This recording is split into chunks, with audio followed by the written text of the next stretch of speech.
Olá pessoal, tudo bem com vocês? Bom, estamos aqui em mais um vídeo, dessa vez um vídeo para o de Nelson July, que está ocorrendo agora no mês de julho.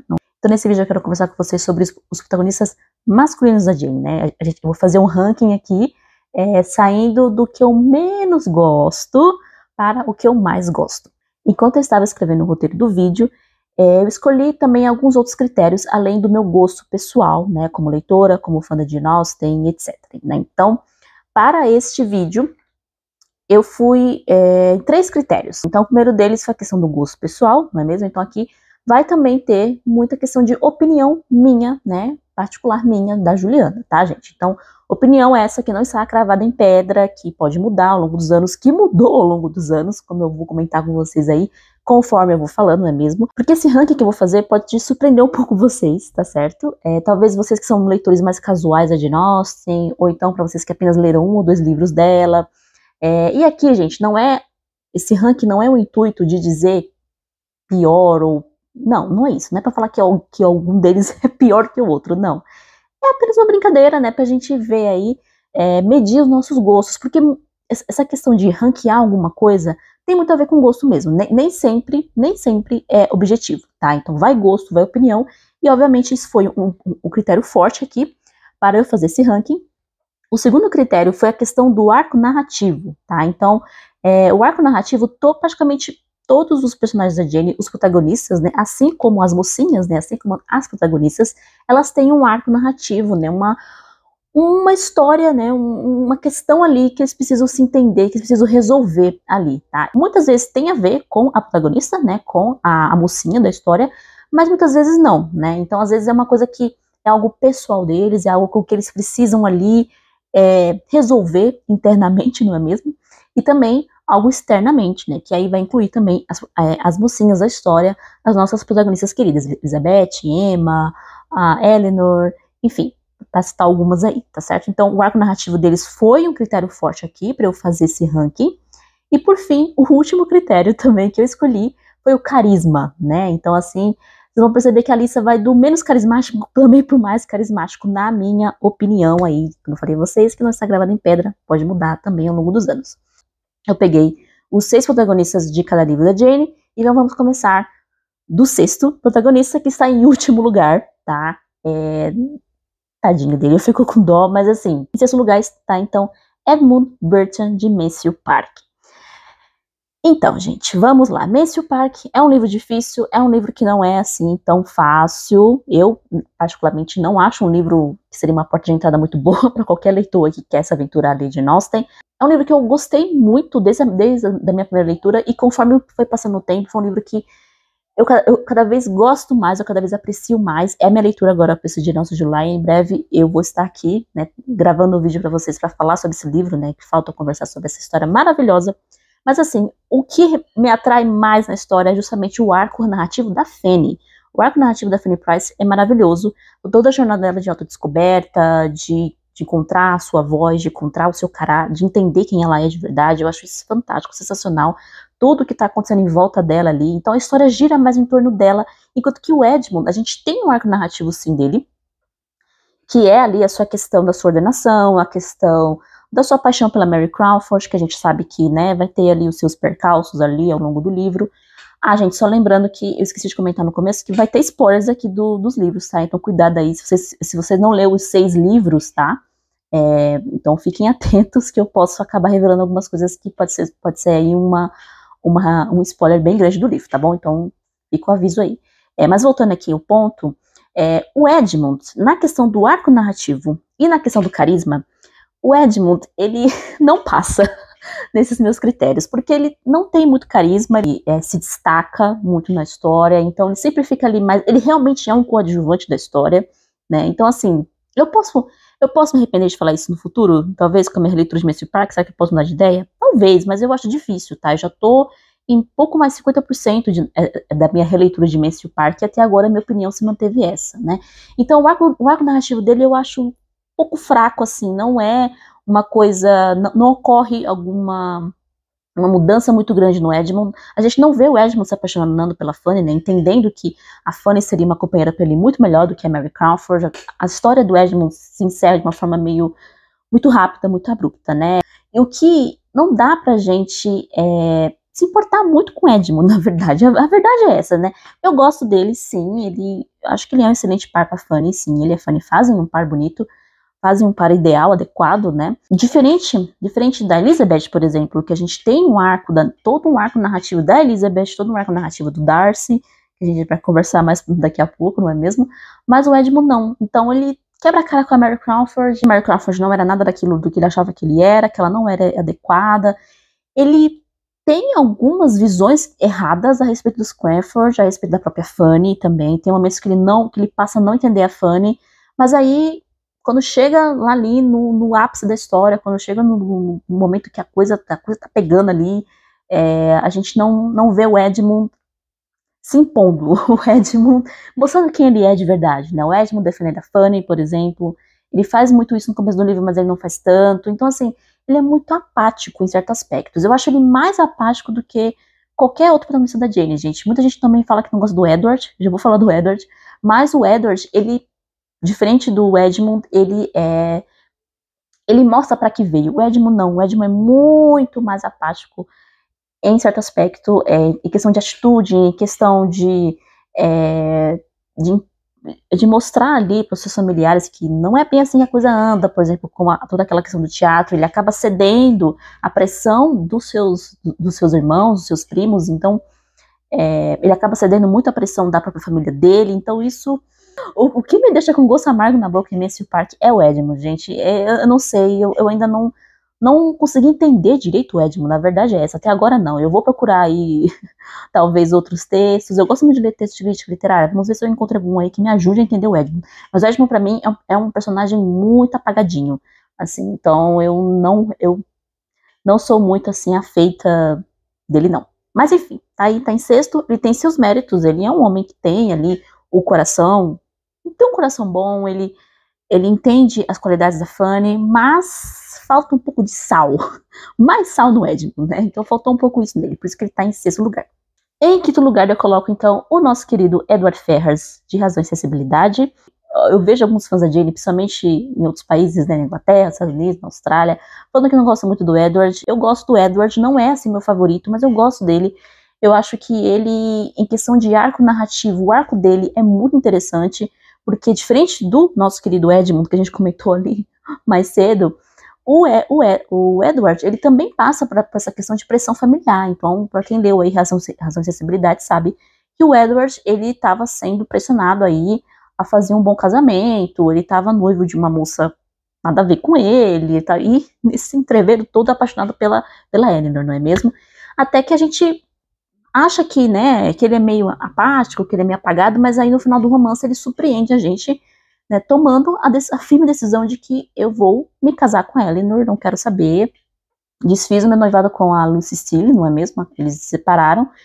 A família dele pressiona ele, faz ele ficar deserdado, enfim, faz toda uma questão, tudo que talvez um personagem de cabeça mais fraca, de uma índole mais fraca, teria cedido essas pressões egoístas da família, mas o Edward não. O Edward, ele continua firme, sabe que vai passar perrengue, sabe que vai ser deserdado, sabe que não vai ter ninguém para ajudar ele, inclusive ele vai depender da ajuda do Coronel Brandon, então assim, é corajoso, né? Então o arco do Edward, ele é muito corajoso, ele não é muito carismático, né? Ele não é tão carismático, mas ele é um personagem muito afável, eu acho ele muito carinhoso, a forma como ele fala com a Eleanor, né, os diálogos dele com a Eleanor, com a própria Marianne também, eu acho sensacional, tem alguns momentos do Edward com a Marianne que são bem interessantes. Ele é afável, apesar dele não demonstrar, né? Então ele tem, assim, essa amabilidade que a gente só fica mais ali no subentendido, né? Então e ao mesmo tempo ele tem essa firmeza de caráter de que não, eu já tomei a minha decisão, já sou um rapaz, já sou um homem maior de idade, não é mesmo? Não vou ficar cedendo à pressão da minha família, eu vou fazer aquilo que o meu coração deseja que eu faça, não é mesmo? Então, em quinto lugar, então, nosso querido Edward Ferrars. Então, em quarto lugar, então, estamos chegando no pódio, não é mesmo? Em quarto lugar, eu deixei, então, o nosso querido George Knightley, de Emma, né? George Knightley é um personagem interessante, em questão de carisma, ele tem um pouco, assim, não tanto, né? Ele tem mais carisma que o Edward e o Edmund, com certeza.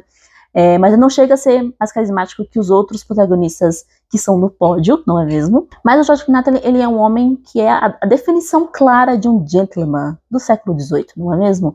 É um homem com o coração no lugar, com os pés no chão, muito prático, né? Que sabe o certo a se fazer, sabe como tratar as pessoas, sabe como tratar aqueles que estão à sua volta, principalmente aqueles que estão abaixo dele, né, socialmente falando. Então ele tem uma preocupação muito grande com a senhora Bates, por exemplo, que eu acho isso muito bonito, né, da atitude do Sir Knightley, e uma preocupação genuína com a Emma, mesmo ele ainda não entendendo que ele a amava, né, ele só vai entender isso mais pro final do livro, né, quando aparece ali o Frank Churchill e a Emma e o Frank ficam naquele flat todo, não é mesmo? Mas eu acho ele muito altruísta. Talvez um dos mais altruístas da Jane realmente é o Sir Knightley, porque ele se preocupa realmente com todos ao seu redor. Eu acho isso uma qualidade incrível do Sir Knightley. O arco narrativo dele também é bacana, né? Ele vai ter toda essa jornada dele entender o que ele realmente sente pela Emma, não é mesmo? Que até então ele achava que era apenas uma preocupação de família, né? Porque ele e a Emma são parentes, né? Em certo aspecto, por conta do casamento da irmã da Emma com o irmão do Sir Knightley. Então, eles não deixam de ser familiares, não é mesmo? Mas não tem nenhum laço sanguíneo entre eles, né? Ele passa não só a entender o que os outros precisam, o que os outros querem ao redor dele, mas também o que ele precisa, o que ele quer, e aí a gente tem o final tão bonito de Emma, não é mesmo? Então, em quarto lugar, o nosso querido Sir Knightley. Em terceiro lugar, eu coloquei, então, o nosso querido Sr. Darcy, né? O First William Darcy de Orgulho e Preconceito. O arco narrativo do Sr. Darcy é maravilhoso, é sensacional, é um dos pontos altos ali de Orgulho e Preconceito, né? Toda a sua mudança de mentalidade que ele vai sofrer em relação ao que a forma como ele deveria tratar as pessoas, a forma como ele deveria, né, expressar o seu amor, mas sem desprezar os outros, sem desprezar as pessoas que estão ao seu redor, não é mesmo? E também os erros que ele cometeu com a própria Elizabeth, a forma como ele se declara, então ele vai passar por toda essa experiência. Então, o arco narrativo do Sr. Darcy, né, a questão dele se apaixonar, ele se apaixona bem no começo do livro, né, se a gente for parar pra pensar, pra lembrar de Orgulho e Preconceito, não é mesmo? Então, a Elizabeth meio que deu uma lição nele, né, de que ele tem que ser um cavaleiro, né, independente de onde ele esteja. Em carisma, o nosso querido Sr. Darcy, por mais que a gente adore o Sr. Darcy, ele tem, sim, um pouco de carisma, mas eu acho que ele tem, eu acho que o Sr. Knightley tem mais carisma que o Sr. Darcy. Mas eu coloquei ele na frente do Sir Knightley justamente pela questão do arco narrativo dele, que é muito mais forte do que o arco narrativo do Sir Knightley. Então o arco narrativo dele pesou aqui mais na balança quando eu escolhi. Mas ele não é o mais carismático dos protagonistas da Jane, gente. Por mais que ele seja um amor de pessoa, mas falta ainda aquele carisma que os nossos segundo e primeiro lugar têm de sobra ali, em comparação com o Sr. Darcy. E eu falo que o meu ranking foi mudando ao longo dos anos, porque quando eu li pela primeira vez Orgulho e Preconceito, o Sr. Darcy ficou no meu pódio aí de mocinho favorito da Jane por muito, muito tempo. E só foi mudar nos últimos anos, eu diria que de 5 anos pra cá, nas minhas últimas releituras, que a coisa foi ali mudando de lugar. Então eu encontrei outros dois protagonistas que eu passei a gostar muito, mais ainda do que o Sr. Darcy. Isso não tira o arco narrativo incrível, a jornada incrível que o Sr. Darcy passa em Orgulho e Preconceito. Superar, né, os seus preconceitos, né, o seu orgulho também, porque ele é orgulhoso assim, tal como a Elizabeth, né, e encontrar, então, no final das contas, o verdadeiro amor na pessoa da Lizzie e também ser um homem melhor, né, ser um cavaleiro melhor. Então, por isso, em terceiro lugar fica, então, nosso querido Sr. Darcy. Em segundo lugar, eu coloquei, então, um protagonista que foi me ganhando a cada releitura que eu fui fazendo desse livro, e que eu passei a adorá-lo, passei a achá-lo sensacional. Só que, pra mim, o Henry Tilney com certeza ganha aqui em carisma, gente. Pensa no protagonista carismático e engraçadíssimo. Ele é o mocinho mais engraçado da Jane, gente. Ele tem um senso de humor, assim, que ganha, assim, de lavada, as brincadeiras, as piadas, né? Todo o seu senso cavalheiresco, não é mesmo? E, assim, transborda realmente nas páginas, enquanto que o arco narrativo do Sr. Darcy pesou bastante ali pro seu terceiro lugar, aqui o carisma do Sr. Henry Tilney pesou também bastante para ele ganhar o segundo lugar, que aqui acabou se transpassando ali o seu arco narrativo, que assim como o do Sr. Knightley, ele não acontece grandes coisas, não é mesmo? Mas um ponto também que me faz, assim, um ponto que, mais do que ele ganha, um ponto a mais em relação ao Sr. Knightley é o fato também dele se impor em relação ao seu pai, né, o general Tilney, que quem ali leu a Abade Northanger sabe que o general expulsou a Catherine ali da abadia, não é mesmo? Lá no final, quando ele descobriu que ela não era herdeira de coisa nenhuma, não é mesmo? E ele vai lá e tira satisfação e defende a Catherine e fala que vai atrás dela, etc. Então isso também é um ponto aí para o Sr. Tilney, que é nesse momento que a gente entende, então, que ele também gostava da Catherine, né? Que até então a gente só sabia que a Catherine gostava dele, mas essa atitude, né, essa demonstração, essa prova que o Sr. Tilney, então, dá para nós leitores aí no livro, é que faz com que dele se impor, dele levantar a voz dele e defender a nossa protagonista, não é mesmo? Da injustiça do pai, também ganha um ponto bem grande aí no seu arco narrativo. Então, em carisma, ele ganha muito, no arco narrativo, ele também ganha alguns pontinhos, então é por isso que o Henry Tilney está em segundo lugar. E, por fim, só faltou um livro, não é mesmo? Um protagonista que, assim como o Henry, foi ganhando também o meu coração. Eu acho que ele ganhou, assim, meu coração realmente como o meu favorito na leitura que eu fiz de Persuasão, na minha releitura de Persuasão, que eu fiz há uns 2 anos. Foi nessa releitura que eu fiz o vídeo pro canal. E, gente, não tem como não gostar do Frederick Wentworth, né, o Capitão Wentworth de Persuasão. Ele ganha no carisma e ele ganha também no arco narrativo. Os 2 pontos fortes aqui dele, né, os dois pontos são muito fortes. Porque o Wentworth, gente, se a gente for parar para analisar, ele é o único protagonista que ele teve que realmente fazer um nome para si mesmo, né? A diferente dos outros que são herdeiros, ou então ganharam alguma fortuna, mesmo sendo o segundo filho, né? Ou então, por exemplo, o Tilney e o Edward, eles foram ordenados, não é mesmo? Mas eles acabaram ganhando paróquias, então eles não precisaram realmente fazer, assim, um grande esforço, né? Eles ganharam porque eles já eram ali da nobreza, então já tinha uma herança ali para eles. Já o Wentworth, não. O Wentworth, ele saiu do nada e teve que fazer um nome para ele mesmo. Então, assim, ele foi pro mar, foi por muito tempo, foi apenas um marinheiro que ninguém dava atenção, sem dinheiro, não é mesmo? Foi lutar na guerra, se não me engano, a Persuasão se passa justamente logo após o final, logo ali, no final das guerras napoleônicas, né, quando Napoleão fica preso, vai ser exilado na ilha de Elba, tanto que no final do livro tem uma notícia que Napoleão volta, ou é no livro ou é no filme, tá, gente? Agora não lembro exatamente se foi no livro ou no filme, tá? Porque eu estou relendo a Persuasão pelo audiobook. As adaptações, os 2 filmes que nós temos de Persuasão, eu não estou contando aquela bomba horrorosa da Netflix, não, tá, gente? Eu tô falando dos 2 filmes realmente que são Persuasão, né? Que é o filme de 95 e o de 2007. Os 2 Capitão Wentworth, desses filmes, são maravilhosos. São interpretações diferentes, mas os 2 realmente são muito, muito bons. Toda vez que eles estão em cena, eles roubam a cena. O próprio Wentworth do livro também rouba a cena, então ele conta história. Ele foi lá pro mar, fez o nome dele, virou capitão, então mostra uma coragem, uma determinação, assim. Estão falando aqui no século XVIII, gente. A pessoa tem que ser muito corajosa para ir pro mar, lutar numa guerra, com a chance de você morrer, assim, no dia seguinte. Se sabe, não é mesmo? E mesmo assim ele volta rico, né, não é mesmo? E capitão. Então ele conseguiu aí, com seu trabalho, com suas próprias mãos, ser alguém, né? Construir um nome, construir uma reputação. E não somente isso, a gente tem todo o arco dele, então, de perdão, né? Então ele precisa perdoar o passado, ele precisa perdoar a Anne, né, sobre o que aconteceu, entender as razões da Anne, né? Então ele precisa superar o ressentimento. Então toda essa questão da superação, do ressentimento dele em relação a Anne também é maravilhoso. Essa questão dele superar, né, o ressentimento dele com a Anne, que na minha opinião é um arco até melhor ainda do que o Mr. Darcy. Então é um arco do Mr. Darcy 2 vezes melhor, vamos dizer assim. Essa questão de você deixar de ser ressentido, de você perdoar. E não somente perdoar, mas também ele entender que ele ainda amava. Apesar de ter passado 8 anos desde quando eles se viram pela última vez, ele ainda amava, ele ainda queria estar com ela, né? Faz umas coisas erradas no livro ali, que ele vai ter que, né, dar um jeito de sair daquela situação.